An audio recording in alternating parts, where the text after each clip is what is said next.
Hey YouTube, I'm back again. Awesome. So today I thought I would talk about credit cards, something a little bit different than what I usually talk about. This is something that everyone has and need in the world we live today. If you don't have one, you should probably get one because it's something that will help you build your credit. So some of the things I wanted to talk about are myths that people tell you that are not true, that are simply not true. Okay, so let's start off with how to get some if you have bad credit. Okay, so secured credit cards is a great way to get a credit card if you have bad credit and you simply can't get one. What is a secured credit card? Well, basically you go to the bank, you tell them, hey, I would like to apply for a secured credit card, and then you have to put down like a down payment or something for collateral. So you give them $500 and they give you a credit card for $500. All right, or maybe a little bit more, but usually it's a safety measure, and in the future you can always like upgrade your card, apply those to your fees, and there's other things you can do as well. But that's a good way to get a credit card if you simply have bad credit, right?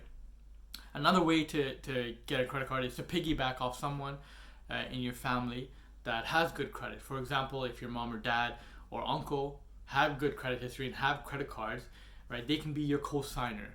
The only problem with that is right, they take liability. If you don't pay for your credit card, they'll go after them. So you don't want to put them in that situation.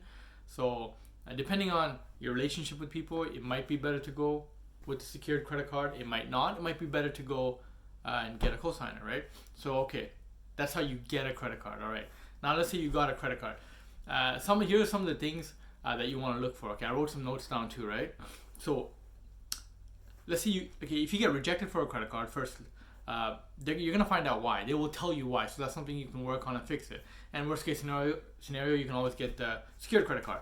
But okay, so some of the things that you need to know. All right, three main things I'm gonna say. One is utilization. All right, guys.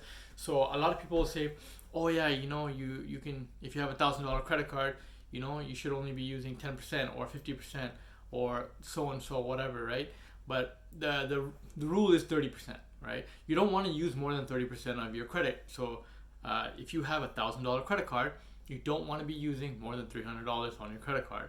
But say you want to go on a flight somewhere, you're gonna pay more than $300. So how are you gonna do that, right? This is why increasing your credit credit limit for your credit cards is actually a good thing, right? So if you have a $5,000 credit card, and you're only using $300, that's nothing. That's nowhere near 30% utilization. So this is something that's very important, right? Banks and creditors want to see that you have a large amount of credit that you're not using, because that means you're very responsible. I know it sounds silly. Why would I have like $10,000 line of credit or a credit card that I'm not using? Well, that's what they want to see. They want to see that you're responsible and that you can actually manage your money, right? So remember, that's what you want to do. So how do you play the game here? How do you boost up your credit score? By using credit cards in a really good way, right? So a second myth that people tell you is, oh, you should only have one credit card and you should always pay the minimum. I just covered two things there, right? One is you should only have one credit card, and two is you should always pay the minimum every month, right? Neither of them are true. They're both completely false and they're both myths. And let me try to explain that to you, okay? So the one credit card example, right? So I read this book. It was I Will Teach You to Be Rich by Ramit Sethi, and it was very good because there was one page that I read, and pretty much Ramit said that he had a really good credit score. It was really high, and he went to go get a car loan, but he wasn't able to negotiate a good interest rate because after they checked his credit score, they said it was good, but he just didn't have enough credit from different sources, from multiple sources. Because of that, he wasn't able to get the rate that he wanted. He still got a pretty good rate, but not the one that he wanted. So what does that tell you? It's not only enough to show that you're responsible with a large amount of money, but you want to show the banks and creditors that you're responsible with multiple vendors or creditors, right? So here's the thing. People say, oh, if I apply for a credit card, my credit score is going to go down. It'll go down like a small amount just because they did a credit check, but then a month or two later, it'll go back up. See, for myself, I have over 5 credit cards, right? And that actually helped me exponentially boost up my credit score. So to say that credit cards, getting multiple credit cards is bad is a complete myth. You just have to make sure you pay them off. So what I did, a little trick that I did is I looked for no fee, so $0 fee credit cards, right? So I don't have to pay any annual fees or monthly fees. Then I get those, and then maybe one time I'll buy like a coffee, right, at a Starbucks, and then I'll pay that off, and then I'll put it away. I put it away in my dresser or in a safety deposit box or somewhere safe that I know where I'm never gonna use it, and then I forget about it. I forget that I have it, right? Literally, like I know it sounds silly, but if you do that, what you're doing is, people say that it's bad if you don't use your credit card. That's not true. That's not true at all, right? So I did that, and it actually helped me boost up my credit score a little bit. Like it was good, and it works, right? Another thing is the minimum amounts. People say, oh, you should always pay your minimum. No, don't pay your minimum. Always pay all of it off every single month. The more you pay, the better. Right? If you're only paying the minimum, you're basically just paying your interest to the credit card companies, and they're making money off of you. You don't want to do that, right? Because it's hurting you. At the end of the day, you're not actually paying any principal, and you're just paying interest. If you add that up every month, it ends up being a lot. So it's definitely not worth it. And credit card interest is very high, right? Credit card companies will hate you if you pay it off at zero every month, because they're not making any money, but that's what you want to do, right? Because you're saving money at the end of the day, and that's the best thing you can do for yourself. And that's what I did. So then I ended up getting different credit cards, some that I just never used in the beginning, right? So at first I got 2 credit cards, one I didn't use and one that I used as my main credit card. And over time, as my credit went up, I never changed the way I used it. And second reason to get more credit cards is for points. Guys, it sounds funny, but I have one credit card just for travel that I use for tickets. Like I got a credit card, and they gave me like 30,000 points for signing up. Guess what I did with that? I used that on a flight to go on a vacation. I pretty much saved like 80% of the cost of the flight. So I got lucky there, or I think I did, right? But then I realized every credit card has something. So I got a credit card just for hotels. You sign up for it, you get points. And the same thing, every time you go to that hotel, if you use that credit card, you get more points. So then I started doing that, and I realized you end up saving a lot more money because you're spending less because you're earning points. And then I have a credit card for like savings, just for gas and groceries. And then I get like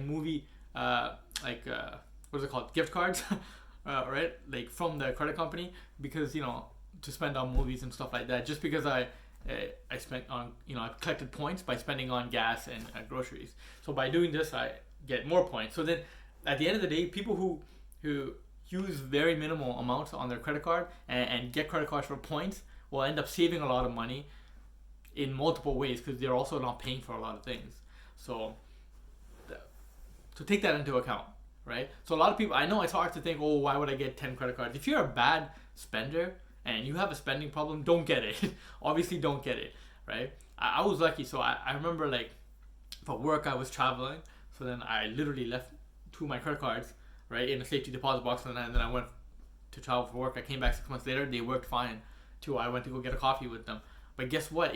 That 6 month really helped boost up my credit score, I mean, right? So make sure you guys are doing that. Well, this is my experience that I'm sharing, but it might work for you. So give that a shot too. So what else is there here? So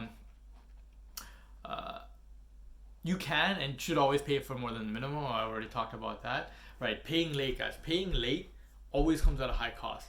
If you have late fees, those are the worst things that can ever happen to you. You don't want to pay late fees on credit cards, and you definitely don't want to take a cash advance ever, because that is way more interest that you'll pay on that than you'll actually pay for the interest itself on a normal credit card, right? And I mean, they're all pretty high anyways, like 29%, 21%. That's ridiculous. Like a car loan is like 2-3%. It just makes no sense, right? They're just money making machines. So to save costs, the best thing to do is get low fee credit cards with no annual fees, and then just don't use them. Your credit score will go up. All right, I've done it, and it worked for me. And then get credit cards with good points that are useful for you, so you don't have to spend your money, right? Doing both of those will not only boost your credit score up, but they'll be valuable for you guys. So take that into account too. But yeah, so multiple credit cards, 30% utilization. Keep your payments at 0 every single month, so pay it down every single month. If you have a bad spending habit, don't get it. If you need help, maybe try what I did, right? Because I had that problem in the beginning, right? When I first got my first credit card ever, I maxed it out on Second Cup. It's a coffee store here in Canada, right? And because I was a latte guy, I was basic, and so what I did was I just maxed out my credit card, and then I didn't realize one day, and I went and I got rejected, and I'm like, oh, whoa, what's this? Then I realized, oh, damn, I better pay this off, and then it did affect my credit score a lot. So then, how do you get out of that and get back up, right? You gotta make payments, and then some of the quicker ways to do it is getting multiple credit cards, right? Banks, if you talk to them, they're not gonna tell you that. They're gonna tell you, oh, just have one credit card and just pay the minimum every month, and over time, over 5-6 years of credit score. No, don't do that. Don't listen to them. Right? They're in the money making business, right? They're nice to you for a reason, because they want your business, right?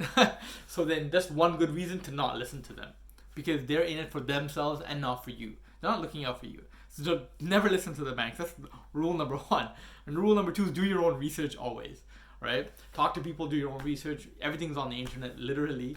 So look it up and then get one that is useful for you. The people say, oh, you shouldn't have too many credit cards. Completely false. You can have as much as you want as long as you don't overly spend and you can manage them properly, right? Obviously, there's a reason why I don't have 100 credit cards and why I only have 7, right? But you got to manage everything properly, right? So one of the best things I do is I use an Excel sheet. I just literally write everything out. And then nowadays on online banking, you can actually check your credit score for free, right? Through your online banking, especially here in Canada, whether you're on TD, BMO, or RBC. And when you do that, you can see like on the credit score reports your credit cards, and if they all say 0, that's good at every month and end of every month statement. So that's another good way to track it if you're interested in tracking it as well. Anyways, guys, if you like this information, if you want to know anything more, let me know. I'll make some videos about anything really. Just comment in the section comment down in the comment section below. Do me a favor and hit up the thumbs button. The thumbs button. What am I saying? Do me a favor and hit the like button below. Okay, smash that like button. It'll help with the YouTube algorithm and help this video reach some people. And yeah, there's some links below in the description if you want to help me out. I really appreciate that. Thanks for listening, guys.